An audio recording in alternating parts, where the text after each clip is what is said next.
Malaysia سے میں نے کچھ سال پہلے پڑھا تھا کہ حدیث میں رجب اور شعبان کے مہینوں میں روزہ رکھنے کی بہت فضیلت بیان کی گئی ہے۔ لہٰذا اگر کوئی اس حدیث پر عمل کرتے ہوئے رجب کے پورے مہینے اور شعبان کے 15 دن تک روزے رکھے تو کیا اس کا یہ عمل درست ہوگا؟ نیز کیا حضور صلی اللہ علیہ وسلم نے 15 شعبان کے بعد روزے رکھنے سے منع فرمایا؟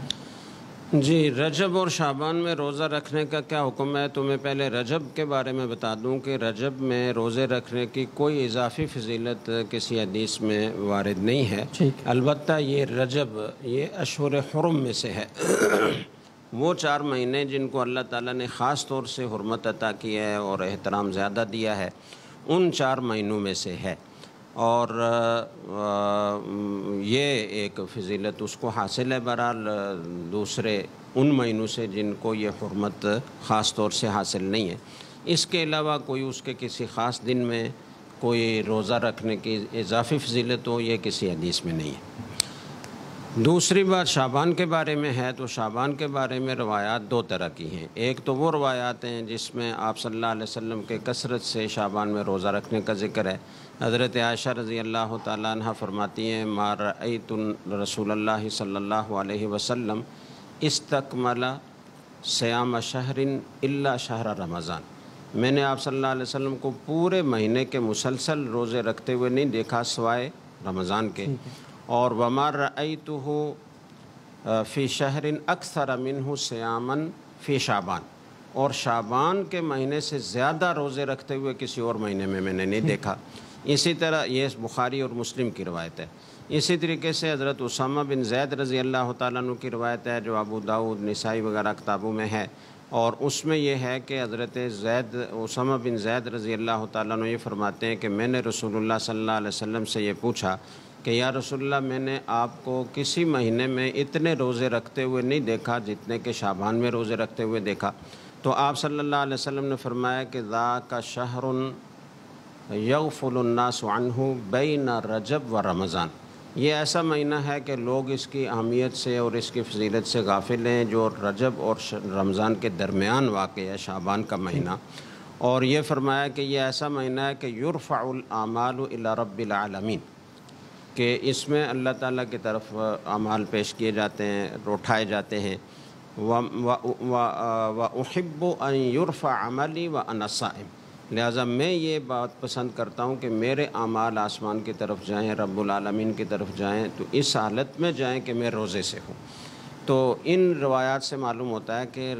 شعبان کے مہینے میں روزہ رکھنے کی فضیلت ہے، اور آپ صلی اللہ علیہ وسلم کثرت سے شعبان میں روزہ رکھتے تھے۔ جہاں تک بات ہے کہ 15 شعبان کے بعد دوسرے نصف شعبان میں روزہ رکھنے کا کیا حکم ہے، تو اس سلسلے میں ابو داؤد کی روایت ہے اور غالباً ترمذی میں بھی ہے، اس میں یہ ہے کہ اذا انتصف شعبان فلا تصوموا، آپ صلی اللہ علیہ وسلم نے فرمایا کہ جب شعبان آدھا ہو جائے تو پھر روزہ نہ رکھو۔ تو اب یہ دو قسم کی روایات الگ الگ ہو گئیں۔ پہلی روایات جو میں نے سنائی ان کا مطلب یہ ہے کہ شعبان میں کثرت سے روزہ رکھنا چاہیے، اس میں پہلے اور دوسرے نصف کی کوئی تخصیص نہیں ہے،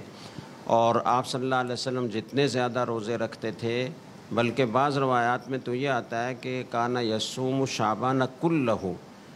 شعبان الا قلیلا، کہ آپ صلی اللہ علیہ وسلم پورے شعبان کے روزے رکھتے تھے۔ پھر آگے اس کی تفسیر وارد ہوئی ہے کہ پورے شعبان سے مراد یہ ہے کہ زیادہ شعبان، تھوڑا سا چھوڑتے تھے، باقی پورے شعبان میں روزے رکھتے تھے۔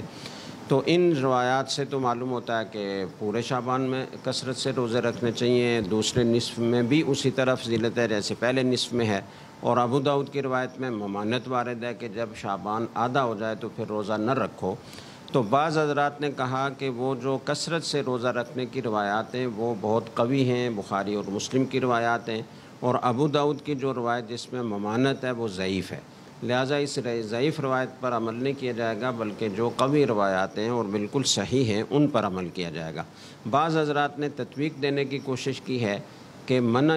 ان لوگوں کو کیا گیا جن کو یہ اندیشہ ہو کہ وہ 15 شعبان کے بعد اگر روزہ رکھیں گے تو کمزوری ہوگی، اور آگے پھر جو رمضان کے فرض روزے ہیں ان کو رکھنے میں دقت پیش آئے گی۔ اگر کسی کی عادت ہے روزہ رکھنے کی اور اسے کثرت صیام سے کوئی تکلیف نہیں ہوتی، کمزوری لاحق نہیں ہوتی، عادت بن جانے کی وجہ سے تو اس کے لیے کوئی ممانعت نہیں ہے. یا کسی کی پیر اور جمعرات کو روزہ رکھنے کی عادت ہے جو مستحب ہے، اور وہ پیر اور جمعرات وہ دوسرے نصف شعبان میں بھی ظاہر ہے 2 دفعہ آئیں گے، تو وہ اگر ان دنوں میں روزہ رکھتا ہے تو اس میں کوئی حرج کی بات نہیں ہے. تو یہ تطبیق کی صورت ہے.